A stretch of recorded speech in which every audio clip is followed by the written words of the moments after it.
Bismillahirrahmanirrahim. Assalamualaikum warahmatullahi wabarakatuh. Alhamdulillahi rabbil alamin. Nahmaduhu wa nasta'inuhu wa nastaghfiruh wa natubu ilaihi wa na'udzu billahi min syururi anfusina wa min sayyiati a'malina. May yahdihillahu fala mudilla lahu wa may yudlil fala hadiya lahu. Asyhadu an la ilaha illallah wahdahu la syarika lahu wa asyhadu anna Muhammadan abduhu wa rasuluhu la nabiyya wa la rasula ba'dahu, amma ba'd. Ma'asyiral muslimin dan muslimat rahimani wa rahimakumullah jami'an. Alhamdulillah, kita bersyukur kepada Allah Subhanahu wa taala atas semua limpahan nikmat karunia yang Allah berikan kepada kita semua. Semoga Allah Subhanahu wa taala merahmati kita semua dan menjadikan kita orang-orang yang bisa istiqamah di atas ketaatan sampai nanti Allah mewafatkan kita semua. Amin ya rabbal alamin. Ma'asyiral muslimin dan muslimat rahimani wa rahimakumullah jami'an. Pada kesempatan kali ini kita akan melanjutkan kajian kitab Al-Arba'in An-Nawawiyah, yang pada kesempatan kali ini kita akan masih membahas hadis Jibril bagian yang paling terakhir, di mana kita telah menyebutkan tentang hadis di mana Rasulullah sallallahu alaihi wasallam didatangi oleh Jibril alaihi salam, yang pada saat itu menyerupai seorang manusia yang disebut di dalam hadis bahwa Jibril alaihi salam adalah seorang yang wajahnya tidak dikenali oleh para sahabat Nabi, tapi tidak terlihat asarus safar, tidak terlihat bahwa dia setelah bersafar. Karena sebagaimana yang kita ketahui, dulu kota Madinah itu penduduknya saling mengenal satu dengan yang lainnya. Jadi pada saat Rasulullah sallallahu alaihi wasallam didatangi oleh seseorang dan tidak dikenal, lalu kemudian orang yang tidak dikenal tersebut kemungkinan besar atau dihukumi oleh para sahabat adalah orang yang berasal dari luar kota Madinah. Tapi orang tersebut tidak menunjukkan tanda-tanda setelah bersafar, berarti dia tidak sedang dalam keadaan bersafar. Karena kalau dari luar kota, dari kota Madinah, pasti akan ada tanda-tanda orang setelah bersafar. Tapi orang itu keadaannya rapi, kemudian tidak dikenal oleh para sahabat Nabi Shallallahu Alaihi Wasallam. Ada beberapa pertanyaan yang ditanyakan oleh Jibril alaihi salam yang pada saat itu menyerupai manusia. Di antara pertanyaannya, dan ini yang bagian paling terakhir dari hadis ini, adalah Jibril alaihi salam bertanya tentang tanda-tanda hari kiamat. Di antaranya yang pertama yang ditanyakan oleh Jibril alaihissalam adalah fa akhbirni anis sa'ah. Wahai Muhammad, tolong kabarkan kepadaku tentang hari kiamat. Lalu Rasulullah menjawab, mal mas'ulu anha bi'a'lama minas sa'il. Kata Rasulullah sallallahu alaihi wasallam, yang ditanya tidak lebih tahu daripada yang bertanya. Maksudnya Nabi Muhammad sallallahu alaihi wasallam dengan Jibril alaihissalam sama-sama tidak tahu kapan terjadinya hari kiamat. Nah, yang diberitahukan itu hanyalah tanda-tandanya, tapi kapan pasti hari kiamat itu tidak ada yang mengetahuinya. Karena perkara kapan datangnya hari kiamat itu adalah termasuk perkara yang gaib, dan tidak boleh seseorang itu mengaku mengetahui perkara yang gaib. Juga tidak boleh seseorang itu menentukan kapan terjadinya hari kiamat, karena itu adalah murni ilmunya pada Allah Subhanahu wa taala. Allah Subhanahu wa taala berfirman, "Qul innama ilmuha 'inda rabbi." Katakanlah wahai Muhammad, innama ilmuha, sesungguhnya ilmu tentang hari kiamat, kapan terjadinya hari kiamat, 'inda rabbi, itu adalah hanya pada Allah Subhanahu wa taala. La yujalliha liwaqtiha illahu. Tidak akan ditampakkan. Hari kiamat itu tidak terjadi, tidak ada yang mengetahuinya, dan tidak ada yang bisa menampakkannya kecuali hanya Allah Subhanahu wa taala saja. Artinya memang betul-betul ini murni ilmunya hanya dimiliki oleh Allah Subhanahu wa taala. Tidak ada manusia yang tahu. Bahkan Rasulullah sallallahu alaihi wasallam sekalipun tidak mengetahui kapan pasti datangnya hari kiamat. Jadi tidak boleh Pak kita itu meramal-ramal hari kiamat 2050, 2000 misalnya, 60, 2070, 2100, itu tidak boleh. Karena itu kita sudah masuk ke dalam perkara-perkara yang gaib. Sementara perkara yang gaib itu hanya Allah Subhanahu wa taala saja yang mengetahuinya. Makanya di sini Rasulullah mengatakan mal mas'ulu anha bi'a'lama minas sa'il. Tidaklah yang ditanya, maksudnya sesungguhnya aku, kata Nabi Muhammad, lebih mengetahui daripada yang bertanya. Artinya Nabi Muhammad dan Jibril mengakui sama-sama tidak tahu tentang hari kiamat. Nah, yang menarik, jamaah sekalian rahimani wa rahimakumullahu jami'an, hari kiamat itu memang tidak diketahui, tapi tanda-tandanya dikabarkan oleh Rasulullah Shallallahu Alaihi Wasallam. Di dalam hadis ini ada beberapa tanda yang disebutkan oleh Rasulullah Shallallahu Alaihi Wasallam. Karena Jibril Alaihi Salam bertanya, fa akhbirni an amaratiha. Kalau memang kita sama-sama tidak tahu, kata Jibril Alaihi Salam, kapan pastinya hari kiamat? Kalau begitu kabarkan kepadaku apa saja tanda hari kiamat. Nah, ada beberapa yang disebutkan di dalam hadis ini. Ada beberapa yang disebutkan di dalam hadis ini. Di antaranya, ya, nanti akan kita jelaskan pembagian tanda-tanda hari kiamat. Baik. Tapi yang disebutkan di dalam hadis ini ada beberapa tanda, dan ini adalah tanda-tanda yang sebagiannya adalah tanda-tanda kiamat sughra atau tanda-tanda kiamat yang kecil. Baik. Yang pertama yang disebutkan oleh Rasulullah sallallahu alaihi wasallam, antalidal amatu rabbataha. Seorang budak melahirkan tuannya. Wa antaral hufatal urata al-alata ri'a asya'i yatatawaluna fil bunyan. Ya. Engkau akan melihat. Kata Nabi sallallahu alaihi wasallam, orang-orang yang tidak memakai alas kaki, tanpa memakai baju, serta mereka adalah para penggembala kambing. Maksudnya mereka adalah orang-orang miskin, orang-orang fakir. Ya. Lalu kemudian mereka berlomba-lomba untuk meninggikan bangunan. Kemudian ini dua tanda yang disebutkan oleh Rasulullah Shallallahu Alaihi Wasallam. Yang pertama tadi apa, Pak? Seorang budak melahirkan tuannya. Nah, seorang budak melahirkan tuannya ini ada beberapa penafsiran di kalangan para ulama. Baik. Ya, ada beberapa penafsiran di kalangan para ulama. Tapi sebelum kita tafsirkan itu, kita akan coba terlebih dahulu. Tanda-tanda hari kiamat itu, jamaah sekalian, terbagi menjadi dua. Ya, tanda hari kiamat itu terbagi menjadi dua.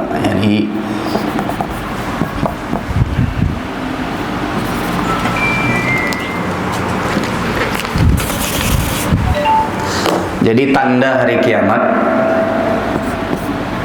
kelihatan apa? Ulun kenalin. Ibu-ibu pada kelihatan. Kabur. Baik. Jadi tanda hari kiamat. Nah, tanda hari kiamat itu terbagi menjadi dua. Ya. Yang pertama adalah tanda kiamat kecil. Tanda kecil.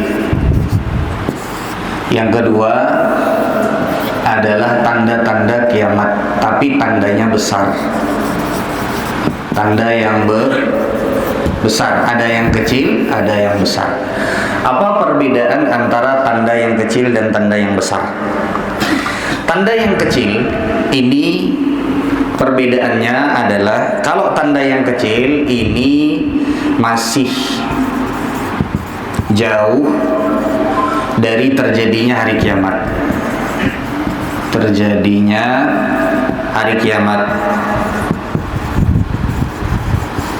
Yang kedua, bukan perkara yang aneh dan menakjubkan.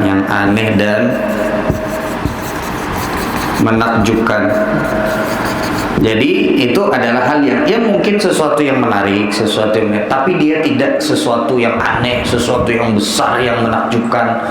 Ya. Adapun tanda kiamat yang besar ini adalah, ya, artinya sudah sangat dekat, sudah munculnya sudah sangat dekat dengan datangnya hari kiamat.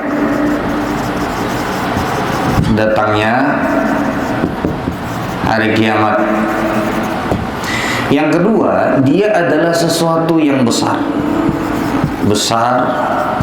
menakjubkan, menakjubkan dan aneh aneh. Nah, ini perbedaan antara tanda kiamat kecil dan tanda kiamat besar. Nah, sekarang pertanyaannya jemaah sekalian rahimani wa rahimakumullah jami'an. Kenapa sampai kita itu diberitahukan tentang tanda-tanda hari kiamat, sementara hari kiamatnya kita nggak tahu?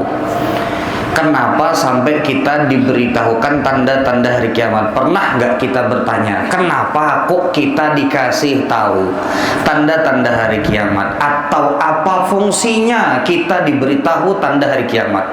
Apa fungsinya, apa faedahnya kita mempelajari tanda-tanda hari kiamat itu? Apa faedahnya, apa fungsinya? Pernah nggak kita bertanya? Nah, para ulama menyebutkan ada beberapa faedah dan beberapa fungsi kenapa sampai tanda hari kiamat itu disebutkan ya oleh Rasulullah Shallallahu Alaihi Wasallam, diberitahukan oleh Rasulullah Shallallahu Alaihi Wasallam. Di antara faedah terbesarnya adalah, ini perhatikan Pak, ini perlu kita catat bersama agar jangan sampai kita itu salah memahami tentang bagaimana seharusnya kita menyikapi tanda-tanda hari kiamat. Ada orang yang menyikapi tanda-tanda hari kiamat itu adalah dengan ketakutan. Ada orang-orang yang menyikapi tanda-tanda hari kiamat itu dengan menjual seluruh sawahnya. Ada orang yang menyikapi datangnya tanda hari kiamat itu dengan menjual seluruh hartanya, kemudian menyedekahkannya. Terus masih lama hari kiamatnya dia bingung mau makan apa. Kan begitu Pak. Sekarang buat apa tanda hari kiamat itu diberitahukan oleh Rasulullah Shallallahu Alaihi Wasallam? Hal terpenting, faedah terpenting. Kenapa sampai tanda hari kiamat itu adalah diberitahukan oleh Rasulullah kepada kita umatnya Nabi Muhammad SAW? Atau lebih jauh kita tarik lagi, kenapa sampai tanda hari kiamat itu ada dan diberitahukan kepada kita? Kenapa sampai disebutkan, diwahyukan oleh Allah kepada Nabi Muhammad SAW? Adalah untuk menguatkan keimanan kita tentang datangnya pastinya hari kiamat itu. Jadi kalau tanda-tandanya itu sudah terlihat, maka kita akan semakin yakin bahwasanya hari kiamat itu ada. Kan begitu Pak. Jadi bukan untuk pian menjual seluruh harta pian, kemudian tiba-tiba besok pian nggak tahu harus makan apa lagi. Bukan berarti pian harus menjual seluruh sawah pian, kemudian setelah itu uangnya disedekahkan semua, lalu kemudian besoknya pian meminta-minta. Enggak. Untuk supaya kita itu semakin yakin bahwa dunia ini sementara dan bahwasanya kiamat itu pasti akan datang. Ketika disebutkan satu persatu tanda hari kiamat, kemudian kita lihat kejadiannya di perjalanan kehidupan kita, Pak, maka ini menambah keyakinan seorang yang beriman bahwa perkataan Rasulullah tentang hari kiamat itu benar. Berarti hari kiamat itu benar dan akan pasti datang kepada kita semua. Bisa dimengerti sampai sini Pak? Jadi ini fungsi terbesar Pak, kita tahu tentang hari kiamat itu. Bukan hanya sekedar kita belajar saja, enggak, tapi kita semakin yakin bahwa kiamat itu pasti akan datang. Nah, makanya ada sahabat Nabi yang bertanya. Ada sahabat Nabi yang bertanya. Jadi tadi apa Pak fungsinya? Jadi kenapa? Ini pertanyaan yang penting tentang kalau kita belajar tentang hadis-hadis tanda-tanda hari kiamat. Kenapa? Ya diberitahukan kepada kita tanda-tanda hari kiamat. Tanda-tanda hari kiamat. Kenapa? Ini pertanyaan. Jawabannya adalah yang pertama. Ya, jawabannya yang pertama adalah ya untuk menambah keimanan kita tentang pastinya tentang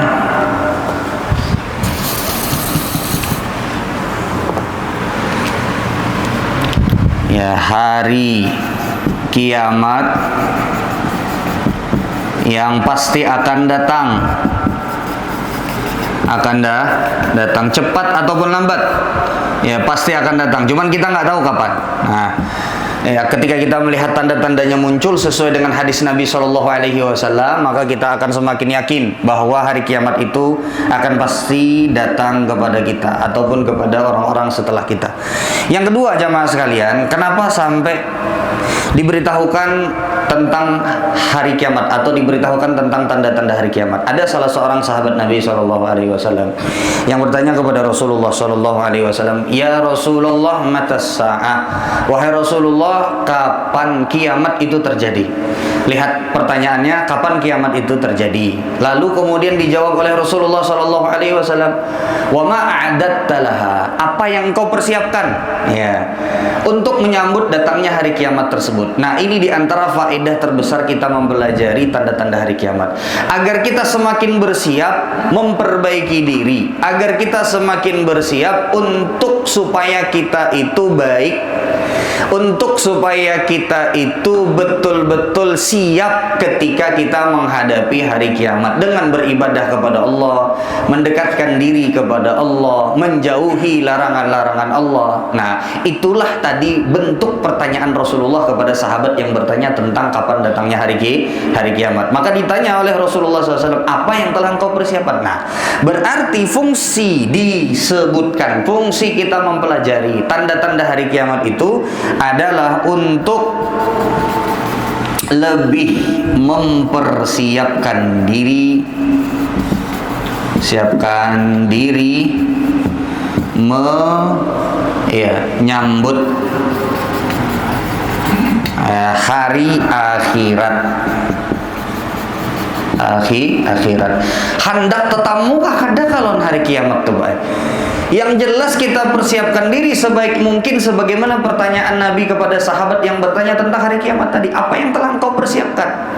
Apakah sholatmu yang semakin bagus? Apakah puasamu yang semakin baik, semakin banyak puasa sunnahnya? Apakah sedekahmu yang semakin bagus dan semakin banyak?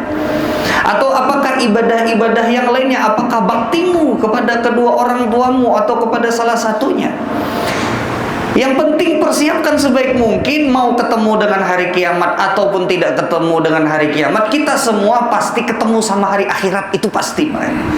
Semua dari kita pasti akan ketemu dengan yang namanya yaumul hisab, hari dimana dihitung seluruh amal soleh kita, itu semua kita pasti ketemu.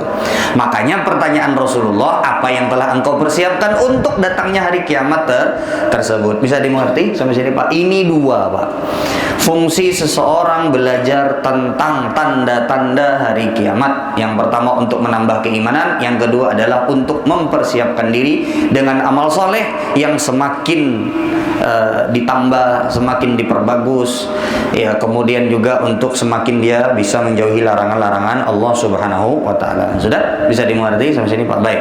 Ulun izin hapus ya. Boleh ya? Ulun hapus ya. Baik. Nah, sekarang jamaah sekalian rahimani wa rahimakumullah jami'an, para ulama tuh membagi tanda-tanda hari kiamat itu menjadi berapa tadi Pak? Jadi berapa? Dua. Baik. Ada yang tanda hari kiamat yang merupakan tanda yang kecil, dianggap kecil karena satu, dia masih jauh dari terjadinya hari kiamat, dia masih jauh. Yang kedua adalah bukan perkara yang aneh dan menakjubkan, bukan perkara sesuatu yang membuat orang-orang ingin melihatnya, yang membuat orang-orang itu misalnya semua membicarakannya. Ya, jadi ini yang pertama. Ya, kalau yang tadi yang kedua adalah tanda-tanda yang besar ya, sudah sangat dekat dengan datangnya hari kiamat. Yang kedua adalah besar, menakjubkan dan aneh. Baik. Ini jamaah sekalian rahimani wa rahimakumullah jami'an, bisa kita sebutkan beberapa contohnya. Ini contoh lah ya. Di antara tanda-tanda hari kiamat ya, di antara tanda-tanda hari kiamat tapi tanda-tandanya kecil adalah ya, di antaranya tadi yang disebutkan di dalam hadis Nabi Shallallahu Alaihi Wasallam adalah ya, ini nomor satu ya, di antara tanda-tandanya yang disebutkan di dalam hadis Nabi Shallallahu Alaihi Wasallam tadi adalah para penggembala kambing,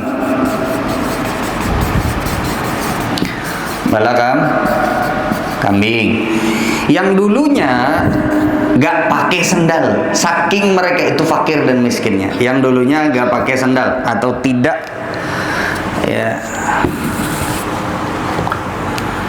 yang dulunya tidak pakai sendal, tidak pakai baju, nggak pakai baju Pak, cuman pakai celana saja, ya nggak pakai baju, tidak pakai sendal. Tapi mereka itu berlomba-lomba untuk meninggikan bangunan, ya. Berlomba-lomba untuk membangun bangunan yang paling tinggi, ya. Lalu kemudian berlomba,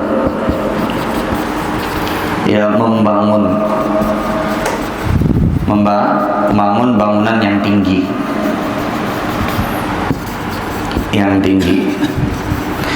Ini bukan hanya sekedar maksudnya para penggembala kambing saja, tidak terbatas, kata para ulama, hanya sekedar para penggembala kambing saja. Tapi maksudnya di sini adalah orang-orang yang fakir, orang-orang yang miskin, orang-orang yang dulunya tidak memiliki apa-apa, tiba-tiba menjadi sugih, tiba-tiba menjadi kaya, sehingga mereka berlomba-lomba untuk membangun bangunan yang tinggi. Kira-kira kalau kita biasanya menyebutkan ini, pasti biasanya pikiran kita tuh langsung kayak di Arab nih, sebetulnya. Dulu mereka itu para penggembala kambing, padahal sebenarnya bukan di Arab saja orang berlomba-lomba untuk meninggikan bangunan. Di Cina tuh bahari adalah mereka hanya petani, kemudian mereka itu adalah orang-orang yang tidak punya apa-apa. Sekarang teknologinya luar biasa, kemudian juga bangunannya tinggi-tinggi, ya, bukan hanya di Arab saja. Begitu pula misalnya di Amerika, di Eropa, di mana-mana, ya. Yang dulu mereka tidak punya apa-apa, sekarang berlomba-lomba meninggikan bangunan. Itu pemahamannya. Ya, apakah juga termasuk di Arab misalnya, di mana, di Dubai? Ya mungkin bisa jadi termasuk demikian, ya. Yang jelas ini menunjukkan perubahan yang drastis. Yang dulunya itu nggak punya apa-apa, sekarang menjadi orang-orang yang kaya, sehingga bermegah-megahan membangun bangunan yang tinggi. Itu diantara tanda hari kiamat. Tapi dia tanda hari kiamat yang kecil. Karena kalau ulun tanya kepada pian semua, ini kan berproses Pak, ini berproses.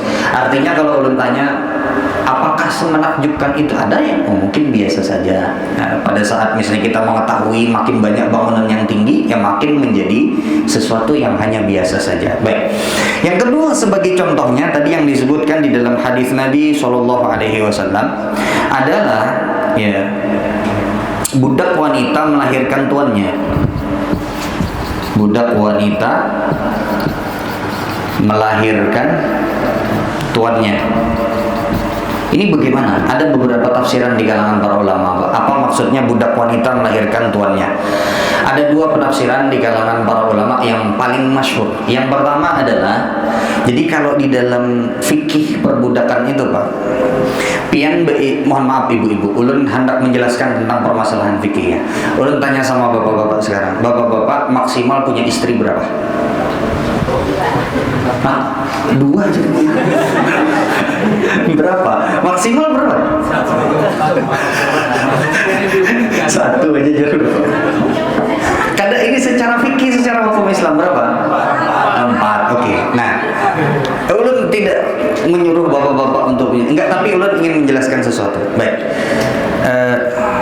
Semoga tidak menjadi kesalahpahamannya. Jadi satu orang laki-laki di dalam Islam itu memiliki jatah untuk bisa menikahi 4 wanita. Tapi seorang laki-laki ini, dia, kalau ini kan namanya ta'addud. Ta'addud itu artinya memiliki istri lebih dari satu. Itu disebut dengan ta'addud di dalam syariat Islam. Ada yang disebut dengan tasarri. Tasarri itu artinya dia memiliki budak, kemudian dia berhubungan badan dengan budak. Itu di dalam Islam diperbolehkan kalau memang ada budak yang asli, tawanan perang misalnya. Kalau sekarang sudah nggak ada lagi Pak. Kalau sekarang sudah tidak ada lagi. Ya, jadi ibu-ibu jangan khawatir, sekarang sudah tidak ada budak lagi. Tapi hukumnya tetap akan ada. Nah, ulun ingin menjelaskan bahwa kan kalau seorang laki-laki itu batasnya 4 orang wanita. Dulu banyak raja-raja yang mereka itu punya istri 4 tapi punya budak banyak, sehingga anaknya itu ratusan. Tinggi karena budaknya banyak, sehingga anaknya itu banyak. Baik. Nah, sekarang jamaah sekalian rahimani wa rahimakumullah jami'an, ketika seorang laki-laki misalnya kita anggap ya sudah memiliki 4 orang istri yang sah, ya. Lalu kemudian dia ingin menambah, maka dia misalnya menggauli budaknya, budak wanita. Wanita. Lalu kemudian budak wanita ini hamil dan melahirkan anak di sini. Misalnya anaknya laki-laki. Ini laki-laki merdeka, kemudian menggauli budak wanitanya. Lalu melahirkan seorang anak laki-laki. Ya. Anak laki-laki ini nasabnya ngikut bapaknya. Ikut sini. Sehingga anak laki-laki ini menjadi merdeka. Bisa dimengerti sampai sini? Anak laki-laki ini dia merdeka. Sedangkan ibunya ini masih budak. Inilah makna hadis Nabi Shallallahu Alaihi Wasallam. Ya, makna hadis Nabi Shallallahu Alaihi Wasallam. Seorang budak wanita melahirkan tuannya. Karena anak ini adalah anak yang merdeka. Bisa dimengerti sampai sini? Nah, cuman di dalam Islam ketika laki-laki ini, abah anak ini meninggal dunia, maka budak wanita ini otomatis menjadi merdeka. Ini otomatis. Dia tidak menjadi budak lagi. Bisa dimengerti sampai sini? Inilah yang disebut dengan ummul walad. Ya, inilah yang disebut dengan ummul walad. Ya. Sudah bisa dimengerti sampai sini Bapak-bapak. Jadi maknanya adalah anak laki-laki ini dilahirkan oleh budak. Karena hukum asalnya budak itu bisa diwariskan. Budak itu bisa diwariskan. Tapi di dalam kasus ini kalau dia sudah melahirkan anak dari laki-laki ini, maka kalau laki-laki ini meninggal dunia, maka dia otomatis menjadi seorang wanita yang merdeka, bebas dia. Sudah bisa dimengerti. Itulah makna tadi seorang budak wanita melahirkan tuannya. Karena anaknya ini ketika dia sejak lahir dia sudah terhitung sebagai laki-laki yang merdeka. Tidak ikut ibunya tapi ikut bapaknya. Sudah bisa dimengerti. Ini tafsiran yang pertama. Adapun tafsiran yang kedua adalah seorang laki-laki, ya, dia memperlakukan ibunya karena dia durhaka sebagaimana budaknya. Nah, ini menunjukkan bahwasanya di antara tanda hari kiamat, kalau tafsirannya yang kedua adalah menunjukkan bahwa banyaknya orang yang durhaka kepada ibunya. Banyaknya orang yang durhaka kepada ibunya. Sekarang kita melihat banyak sekali Pak anak-anak yang durhaka kepada kedua orang tuanya. Ada yang memukuli, bahkan ada yang membunuh, ada yang membacok, ada yang kadang memperdulikannya, ada yang menjadikannya sebagaimana pembantu, dan ini termasuk di antara tanda-tanda hari kiamat. Sudah bisa dimengerti? Nah, ini tadi dua makna sabda Rasulullah Shallallahu Alaihi Wasallam, budak wanita melahirkan tuannya. Baik. Kemudian jemaah sekalian, di antara tanda-tanda hari kiamat yang kecil, ini belum hapus ya.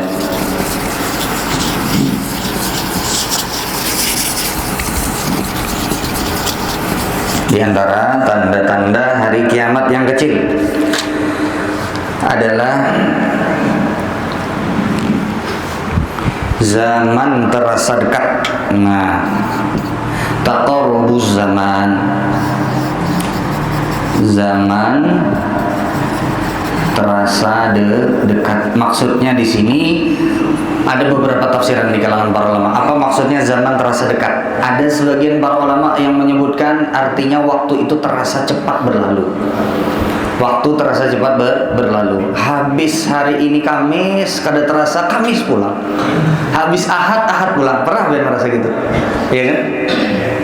Kenapa sampai demikian? Sebagian para ulama lebih merinci lagi Pak. Karena keberkahan waktu kita itu banyak dicabut oleh Allah Subhanahu Wa Taala. Kada terasa setumat jabin membuka HP, scrolling media sosial, kemudian chat di grup apa segala macam, buka Instagram, habis waktu. Karena diangkat keberkahan dari waktu. Bisa dimengerti sebenarnya. Inilah diantara tafsiran para ulama maksud daripada zaman itu semakin dekat. Tafsiran yang kedua diantara yang disebutkan oleh Syekh Abdul Aziz bin Baz rahimahullah ta'ala, disebutkan oleh beliau adalah maksudnya waktu itu dekat adalah antara pasar dengan pasar itu dekat. Mudah orang itu untuk berjual beli. Benar sekarang Pak. Pian di mana aja di ujung dunia gini kawa betul tukar nang di ujung dunia yang lain, iya kan? Bisa pian beli itu, maka datang ke rumah pulang diantari, iya kan? Pian di dalam WC gitu, kawa betul tukar paribasanya tuh. Ada boleh bang kan ibaratkannya pian tuh di WC sambil mohon maaf bisa buang air besar, kan banyak tuh orang sambil main HP, pas ada flash sale langsung ditukar sidin. Jangan Pak, itu jangan. Ulun hanya memberi contoh yang ini, contoh yang tidak bagus, contoh yang buruk dan jangan ditiru. Nah, artinya jamaah sekalian, kadang-kadang bisa jadi ada sadar, tiba-tiba paketnya datang, ada sadar siapa yang butuh tukar, bingung bapak-bapaknya siapa yang menukar paket, ya tiba-tiba siapa nih, setemat datang paket sekalinya, umanya nang butuh tukar.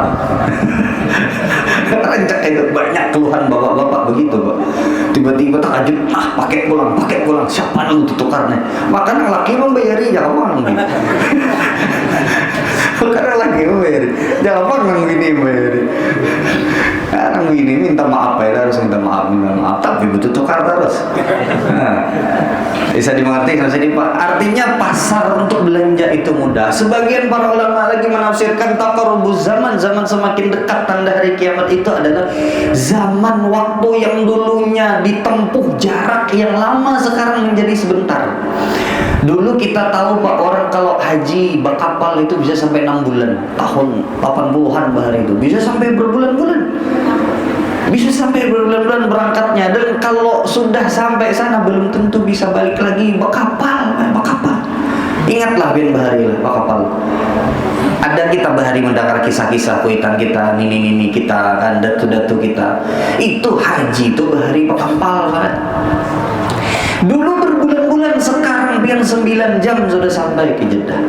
Kita tidak tahu nanti kalau kedepannya bisa jadi nanti cuman sekedar 3 jam saja. Ada pesawat jet yang nanti misalnya dari Jakarta ke Madinahnya cuman sekedar 3 jam. Dulu aja tuh Pak ya, dulu aja.